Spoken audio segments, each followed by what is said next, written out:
Hi, everyone. Mike Abrams here, lead instructor for the Find Your Calling course, Career Transition Principles for Returning Veterans. So this is a course developed in partnership between Black and Columbia University that was also powered by T-Mobile. So this is the first in what we hope will be many, many more live sessions in which we invite executives across corporate America to discuss career transitions, career development, career opportunities, and other related topics. So today we welcome Mr. Ted Studdard. Ted began his service as a Marine Corps private and would go on to retire 29 years later as a colonel. His service included leading an artillery platoon in combat, teaching tactics and leadership at Marine Corps University, and planning and directing combat operations for a 20,000 person multinational force.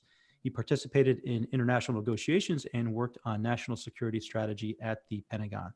After suffering a heart attack, Ted faced new challenges, retiring and charting a new path. Post-retirement, he transitioned to a second career with the Home Depot, a company whose values aligned with his own. Ted has held positions of increasing responsibility in field operations, corporate leadership training, talent acquisition and staffing, and business-to-business operations. These roles have given him a unique perspective on optimizing human capital in corporate America. Ted has also appeared as a featured guest on national TV, radio, podcasts, and he is a published author. His book, Depot to Depot, hit the shelves in fall 2019. So Ted speaks to a variety of audiences about individual and organizational leadership, ranging from junior leaders to executives. Ted also educates business leaders and their HR partners about the value veterans bring to the civilian workforce and how to best integrate them into corporate America. So, sir, it's great to have you. Mike, it's great to be here. Thank you. And in one of our course modules in Find Your Calling, we discussed the concept of solitude and leadership. So in essence, in order to be a good leader, you must spend time by yourself to critically think through really what's important to you. And as a complement to your book, Depot to Depot, you wrote and you make available for free a military transition guidebook called Take Time to Think. And I want to drill down with you on this concept of finding solitude, unplugging, taking time to think, and making intentional decisions. So I want to start with the very first line that you have in the book, where you write, "I thought I was prepared to exit the service, but I was wrong." So I want to ask you, why were you wrong? Mike, what a question to start off with. As Marines, we think that we can do anything, anywhere, anytime. And, that doesn't always translate to corporate America. And I realized when I was getting ready to retire, I couldn't answer the basic questions. Where do you want to go? And what do you want to do? And to backtrack on that, I realized at that point, I had spent, my whole adult life as a Marine, but I never really took the time to think about what it would be like after being a Marine, after being on active duty. And I realized that not that time was wasted, but I should have taken, just like you said, some solitude, just taking a minute to think along the way of where I would go and what I would do next. And, I just was not prepared to answer those basic questions. And I'll go back to, we always have this can-do attitude. We can do anything. Give me a task, give me a chore, give me a challenge, and we'll accomplish it. That's great. But it's very hard to articulate that to somebody who's trying to help you. If you cannot define where you want to go or what you want to do, all the people that want to help you really don't know where to start. So I realized when I was struggling with where do I want to go and what do I want to do, I had not really prepared, and I was perhaps not as ready as I should have been for retirement. When was that moment in time where you realized that? Right after I turned in the retirement papers. Pretty soon thereafter. There are all kind of people and organizations that want to help guys like you and I when we're making that transition. But the first question is either where do you want to go? What do you want to do? What kind of organization do you want to join, et cetera? And telling somebody, I just want to be in charge and I'll go wherever you send me. That's not a good answer. And oh, by the way, I just want to be in charge is not a job description in corporate America. Right, right. And you're right about this in your transition guidebook. So I think what I'll do is I'll try to share my screen here, and we can pull up just a quick PowerPoint slide, and we can go through a little bit of laying the foundation, some of the foundational elements that you have written out here, some of the other ways that you can prioritize kind of what's important to you. So let me try to share my screen here. Perfect. Let's do it. And oops. Here we go.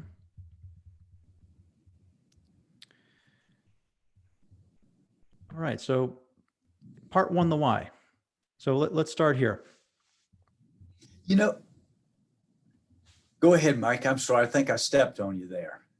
Oh no, I'm sorry. We've got the why. I'm trying to go through here. Here we go. Laying the foundation. Excuse me. So here's the 3 foundational elements that you talk about in your transition guidebook here. Yeah, you know, when we start thinking about it, really, I think there's a foundation. You know, your family, your values, and your finances. And to this point, you know, if we have been on active duty, we've really been told where we go and what job we're going to have. And this might be the first time that we can really sit down with our family and say, where do you want to go? What would you like to do? And I use this example, you know, maybe you have a child that has a special skill set, whether it's music or athletics or theater, something like that. And perhaps there's a school or an opportunity in a part of the country. Then here's a chance that you can go and you can take your family to that part of the country that can help your child, or you might have family members that you need to reconnect with or help with. And here's an opportunity to do that. So you need to consider, what are those family issues or some of those family considerations that to this point we have not had a chance to really exercise. And then when you go from that, you think about your values. And that's what really struck me.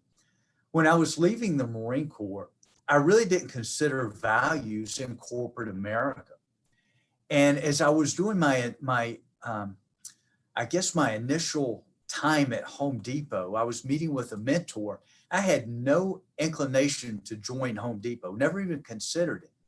But as I was having a discussion with my mentor at a Home Depot office, I saw this value wheel. It was round, and it was the Home Depot version of honor, courage, and commitment, their core values, which related to Marine Corps core values. And it struck me at that point, I had lived my whole life with an organization who based everything it did on these values. And I realized at that point, whatever I did next, I wanted to make sure that I was part of an organization that shared similar values. And so understanding these values can help narrow down your job search. You can quickly push away or not focus on companies who don't share your values.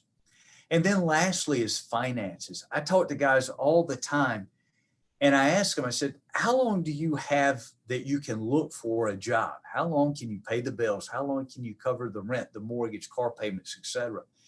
And a lot of times guys don't have an answer for that. But you really need to sit down and think, what is my financial situation? Do I have a place to live? How long can I cover those essentials that my family needs? How long can I cover those bills that everybody has to pay? That will define your job search in many cases, how long you can say no to a job, or when you have to say yes, even though it might not be the perfect job. You need to know what that window looks like, and you need to be prepared. And I would dare say, you don't wait until you turn in your retirement papers to have these discussions. I would say 2-3 years prior to even considering retirement, this is when you need to start laying this foundation to make sure that you and your family are aligned.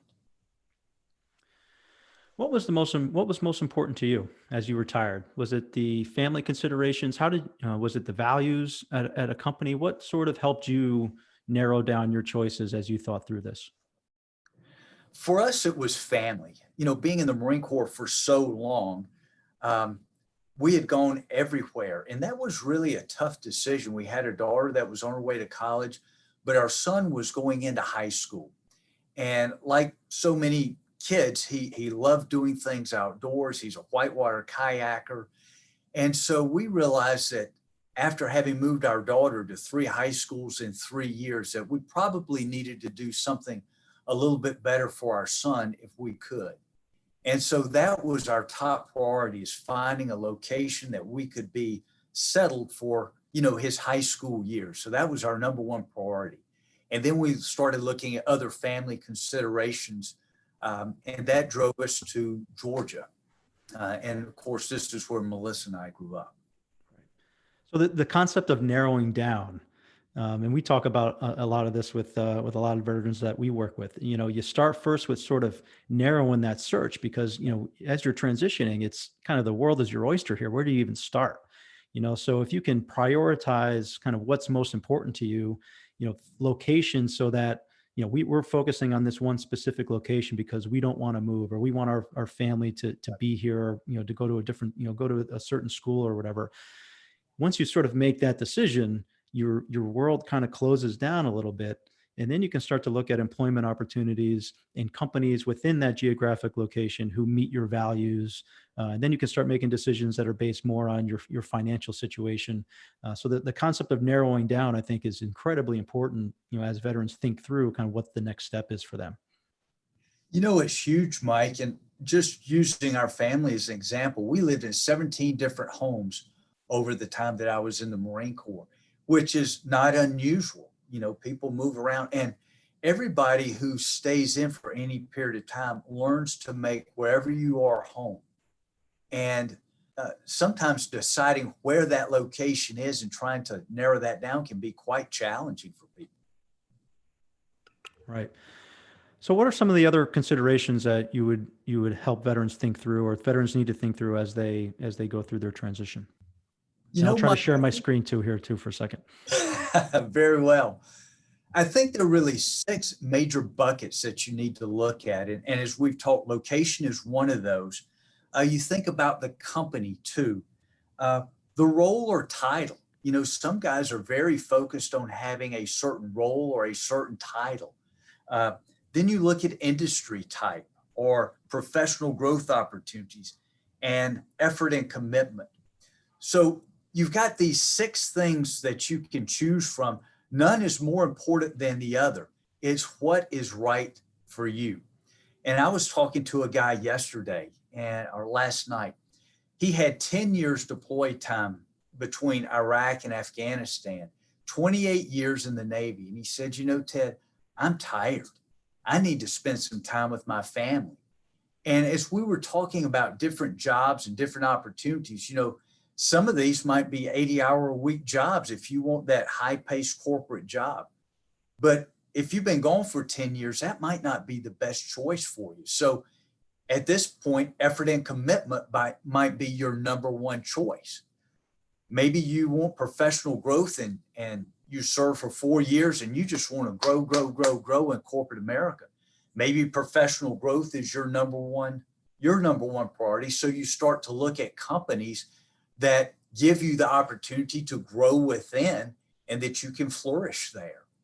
So you can look at each of these different topics. And it's really, I think, a conversation that you need to sit down and have with your family, and then rack and stack these. And once you have those racked and stacked, it goes back to what you mentioned earlier. You can narrow that focus, and narrowing that focus and those choices is very, very helpful. And then you can attack in depth vice a shotgun approach, looking at everything. And you talked about, go ahead. Well, and the other piece, it really helps your networking focus, because, you think of platforms like LinkedIn, you can really narrow that down to people and industry and locations based off of these priorities. Mm-hmm. So you talked a little bit about narrowing your search down geographically. You talked about how the values align at Home Depot with your values, and how they were comparable to that in the Marine Corps of Honor, Courage, Commitment. Is there anything else about Home Depot that really attracted you to that company? I talk a lot about the values, and I cannot emphasize that enough. How many times I've talked to guys like you and I who have in 5 years been with 5 or 6 different companies because they never aligned those values. And, we stayed as Marines. Every day wasn't a great day, but we loved the Marine Corps. We loved what it stood for. The same holds true in corporate America. You're going to have good days and bad days. But if you can connect with those values, those good days and bad days will level out, but you're there for the right reasons, not just a paycheck. That matters. The second thing, though, is the leadership model. And I'll tell you the one that we have at Home Depot. It's an inverted pyramid. The same thing we have in the Marine Corps and really all the services where leaders eat last. And you think about that, not every company has a leadership model or can articulate their leadership model, much less one that we are used to. And you think if you're going from one organization, whether it be the Army, Navy, Air Force, or Marine Corps, to a vastly different organization, if you at least have a common leadership structure, it makes that transition a lot easier, A, and you can fit in a lot easier, B, because you're used to it. Mm-hmm. And we tell a lot of veterans too that you may have to take a couple steps back before you can begin to move 1,000 steps forward, that it's difficult sometimes to transition very seamlessly into a position that is equivalent to the responsibility and the authority, and sometimes even the compensation that you had in the military. And you tell a great story of something that you had to do when you were a store manager at Home Depot. So I think it's worth sharing that what a colonel had to do when he started a new career. So if you wouldn't mind, I'd love for you to share that story. Yeah, well, let me set the stage here first. And I know exactly what you're asking for here. I'd been with Home Depot for about 3 months, and I came home from work, and I was just, pulling my hair out. Melissa, my wife, looked at me. She said, "What in the world is wrong with you? You've got a great job. We're in a great location. What's wrong?" And I said, "Sweetheart, think about this. I've got the responsibilities today, really less responsibility today than I had 25 plus years ago as a platoon commander in combat. As a platoon commander in combat, I had more people, more responsibility, and more authority than I do 25 years later." I said, "I'm not sure I can do this." And, I was hoping for a little sympathy, but, a grizzled Marine wife, and she might not appreciate that description, but she's tough as nails. And she looked at me, she says, "Okay, well, let me ask you this. Would you take an executive from Home Depot today and put them in your role in Afghanistan?" And at this point, I'd met a number of our senior leaders and very, very, very capable leaders, phenomenal people. But I looked at her and said, despite having the leadership intangibles, the answer is no, because they don't have the depth of experience or the breadth of knowledge in that environment to be successful right off the bat. And you don't have a second chance. You've got to be successful immediately. And you very well know that. And she looked at me, she said, "There's your answer." And I realized that, you know what? I was in a totally different organization, a totally different role, and I had to learn. And I really had to take a step back in order to take a step forward. And most guys that have served, just like us, you're going to rock it in the corporate world, but you have to take that deep breath to take that step back so that you can learn to let your natural talents and abilities flourish. And they will flourish exponentially. But right after this, it literally just a couple of weeks later, I'm in the store, and I was in there literally by myself as a leader for the first time. And I was like, I am ready. I am in charge finally. So one of the associates comes up to me and says, "We've got a problem in the bathroom." I'm like, "Okay, well, I got it. We've got a custodial staff. Let's ask them to come take care of whatever the problem is." And he looked at me so seriously, and he said, "They've gone for the day." I said, "Well, okay, well, let's you and I go fix it. How hard can this be?"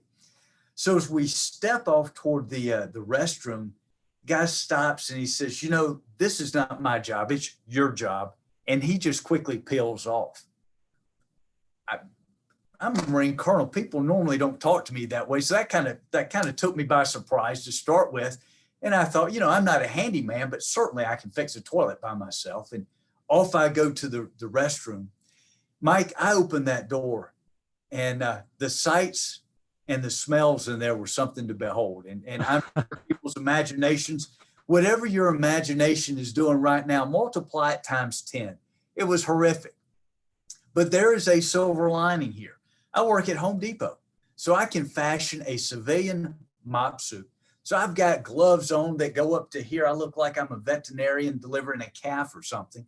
The face mask, a bottle of Clorox, an industrial strength plunger, and I am just getting after it in there.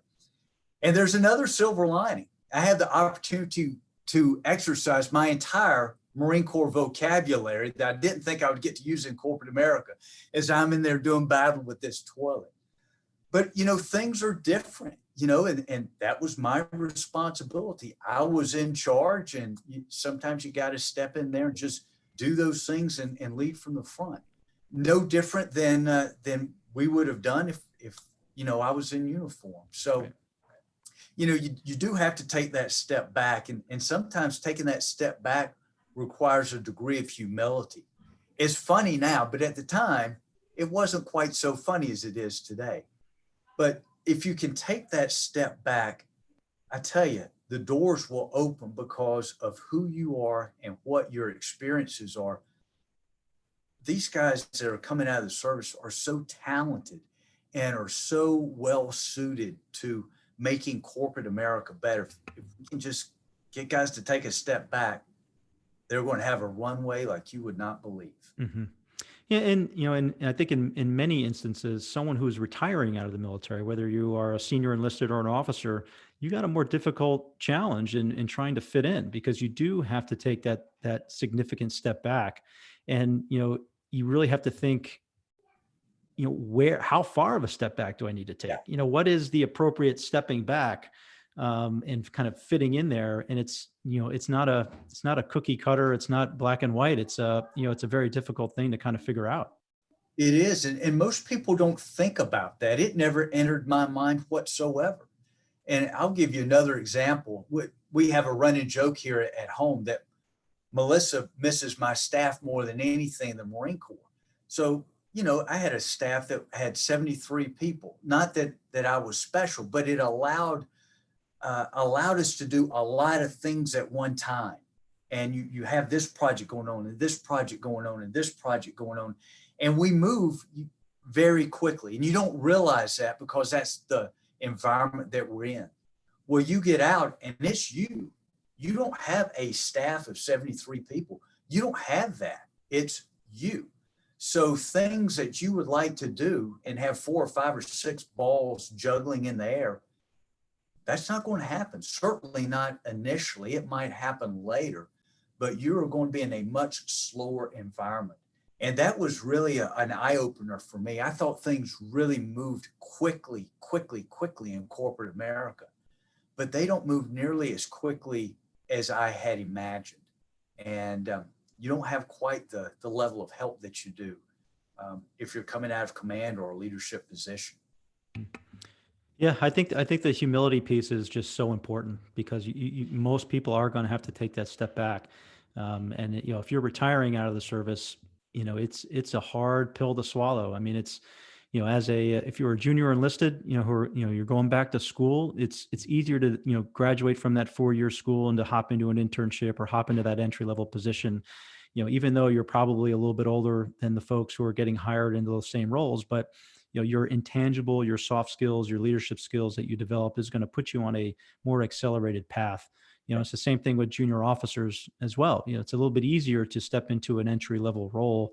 I mean, I was an unpaid intern, when I got out as a captain. I remember one of the first things that I was asked to do was to put stickers on DVD cases, and I messed up the first couple and I was feeling bad. And I was like, what am I doing here? But then, I kind of made the decision I'm going to be the best DVD sticker this company has ever known. And, I stopped feeling sorry for myself. But I think everyone has those sort of moments, when you transition from, significant responsibility and authority in the military to, cleaning a toilet or putting stickers on DVD cases, but it's how you react to it, I think, is what's most important.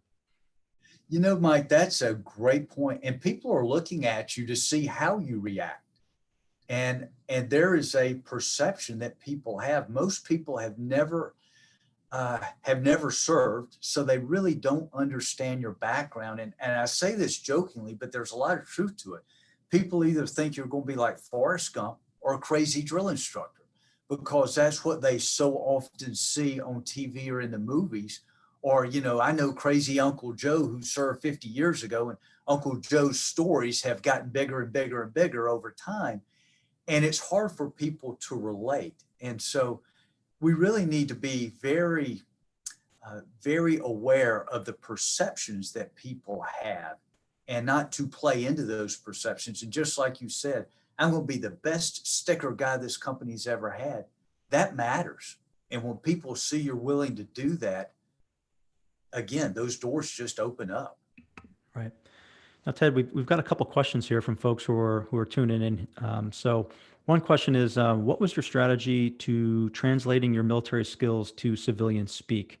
You know, how important is it to articulate soft skills from the military on a resume? What do you think? You know, I think that's a great question. And I think that is really, I think that's a differentiator. You know, anybody can do Word or anybody can do IT. That's easy. But I think the big thing that we bring to the table are things that are hard to describe: decision making, leadership, decision making under pressure, bringing people together, working in a diverse environment with people of all ages, all races, all religions, all backgrounds. Think about deployments, whether you're in Iraq or Afghanistan or some other place in the world. You are in the most diverse organization, working in the most diverse environment there is. And that's a huge intangible that we have in corporate America, is just to bring people together and bring out the best in these people. So any examples that you can highlight where you have been part of a team, where you have led a team and using those soft skills, that's, I think, something you can really leverage in your next career moving forward. It's huge. And Ted, also, you had mentioned previously in another conversation around the sort of the inverted triangle that Home Depot has, you know, Yeah, and yeah, their the take inverted on, pyramid. or in the pyramid. And it, you know, it struck me that it's very similar to the same attitude in the military of taking care of your troops. You know, Yes. so would love for you to talk about that a little bit. And then also just want to make the note that, you know, when you are kind of coming into these interviews and you're trying to translate, you know, your resume in a way in which a company understands, like understanding how that company's culture is and how they view the internal operations, and being able to relate your military skills to how it applies at that company, I think is also very, very important. So having that intel, but would you please share with everyone the pyramid? Yeah, so the Home Depot pyramid is literally an inverted triangle with the CEO or the leader at whatever level is at the bottom, and it works all the way up to where the associates and the customers are at the top. So just like we grew up with in the service, leaders eat last. You know, it's a servant leader mentality. And as you look at different companies, do your research on your website or their website, and you'll quickly see everybody's got a nice tagline. But look and see what they do with their money. Look and see what they do with their time. Do they give back to the community? Do they give back to veterans? Do they give back to any special interest groups? Do they do things in the community? And I'll just throw out something I think is a phenomenal example for Home Depot right now. We've given away over 3 million specialized face masks to frontline providers. You know, you could sell these things at a premium right now, but literally our company's giving that away. That means more to me than anything. I am so proud of our organization and our leadership that has the courage to do that right now. Those are the kinds of things I think you should look for, and tie your intangibles to the company's intangibles and how you can help that company advance through those intangible skill sets.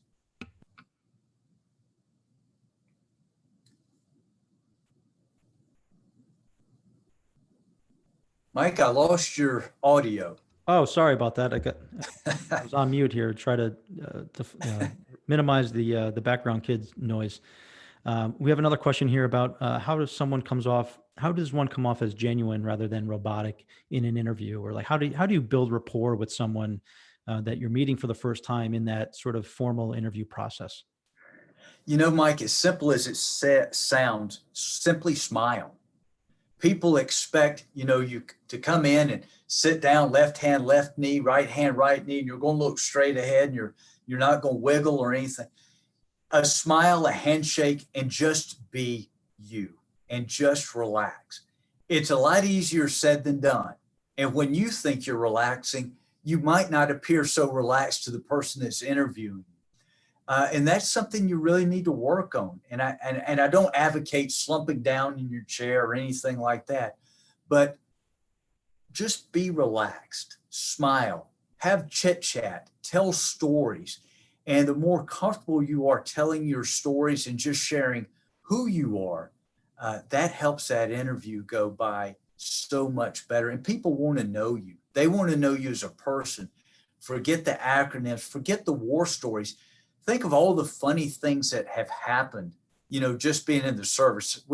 We have foot lockers full of funny stories. Share those stories so people can understand who you are as a human being. It goes a long way.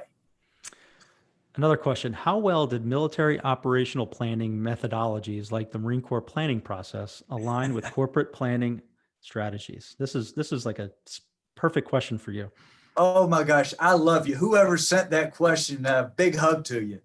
I am literally right in the middle of going through an OPT process, literally using the military planning steps with my team at Home Depot. We have done mission analysis, we've done our COA development, and we are working on the taskings. As soon as our webinar is over, that's what I'm going back to. It is so applicable. Solving problems, whether it's in Iraq, Afghanistan, or some other place in the world, problems are problems. And thinking through problems logically, looking at your environment, understanding that environment, and making sure people understand what they're tasked to do and how that task fits back into the organizational priorities, it's huge. And that's a skill set that many people do not have. And that's another one of those intangibles. I think that folks like us take that for granted. But your simple 5-paragraph order that gets everybody on the same sheet of music is absolutely valuable in corporate America. And checking to see if we have any additional questions, but I personally have one last question for you. And it's why you're doing this. You still spend a lot of time working with veterans in transition. I mean, you wrote a book about it. You've got a military transition workbook. You spend a lot of time volunteering and working with vets in transition, and you don't need to. You spent almost 30 years in the Marine Corps serving. You're an executive at the Home Depot. You've got a family. So why do you do it? Mike, I think back as a young Marine, and I would never have been successful as a young Marine if I didn't have Marines helping me along the way. And I think about my first real mentor in the Marine Corps. His name was M.A. Singleton, Captain Singleton, my first battery commander. And like every lieutenant, I did some knuckleheaded things, but he put his arm around me and he helped me move forward. And I wouldn't be here today if it weren't for him. And then I think about guys like Major Mike Etor, or at that time, Major Joe Medina, or then Lieutenant Colonel Mike Marletto. Those guys were huge mentors to me early on in the Marine Corps. And the crazy thing is, as I retired, these same guys reached out to me to help me move to that next phase of life. Joe Medina was working at GE at the time, and he called and he said, "Ted, what can I do to help you?" And he gave me some great advice. Mike Marletto, Colonel Marletto, did the same thing, and I could go on and on. And I realized that, we're in a special team, a special fraternity of folks like us, men and women who have served, and none of us got here on our own. And when we have had a chance to move and learn along the way, I think we have an obligation to turn around and give back and give that helping hand and pull somebody else along. None of us are here because we're good. We're here because somebody helped us get here. And it's just something we should do. Yeah. And along the same lines, a question just came in about how you discovered your passion and whether Home Depot is helping you satisfy that passion. Oh, what a great question. I don't know if I've ever found that passion other than I love being with Marines. I love helping Marines and service members. I really didn't fully appreciate what a special group all our service men and women are until I was out of the service. And I realized how fortunate I was to serve. And anything that you can do to reach back and help somebody, if you have a passion, I think that's it. It's just helping other people achieve their potential. And there's no greater group than our servicemen and women. Another question came in that people are hurting right now. We're in a very difficult time. What should a leader of an organization be doing during this time specifically? I think it's very simple, just reaching out and staying connected. As we're all apart, I think the most valuable thing that I do every day with my team is we have a morning FaceTime. We literally look at each other eyeball to eyeball. We talk, we cut up, we have a little song to start the day off with, but that is the most important thing I do all day. And I will tell you, I think it's made our team even stronger. We have kids sliding down the banister in the background. We have, kids fighting in the background. We have, breakfast going on in the kitchen, but we have learned a lot more about each other that you might not know about in the office. And I think simply making the effort to reach out to people, taking the time to talk, taking the time to listen, and just being there for each other, I think is invaluable. And I think at the end of all this craziness, if we're doing that, we're going to emerge a lot stronger than when we came into this. So I have to ask, what song do you sing in the morning? Oh, you don't want to know. No, AC/DC, Back in Black. How can you go wrong with that to get your day started? Right? Exactly. I thought you were giving morning oorahs or something. We do that occasionally. Right. Well, I don't think we've got any other questions from those who are in attendance. Ted, any parting shots, anything that you want to leave any of the veterans who are watching right now? Mike, first, thank you for what you're doing. And thank you for not only what you're doing personally, but what your organization 4Block is doing. And I think back about the mentorship that you guys are providing through your team and your network of 4Block. I wouldn't be here today if I didn't have my mentor through American Corporate Partners who helped me. If I can give you one bit of advice, when it's time to make that transition out of the service into the civilian community, get a mentor. It doesn't matter where that mentor comes from, but you need somebody to help you navigate, because these are uncharted waters, and somebody that's going to give you honest feedback, to tell you when you need to tighten the screws in one area or loosen the screws someplace else. That mentor is absolutely invaluable. And that would be my first stop, is getting a mentor. Well said. Well said. Well, thank you, sir, for your time. This has been wonderful. Thanks for your continued service. And what we'll do in the notes here, when we save this on YouTube, you will put the link to your book, the link to your website.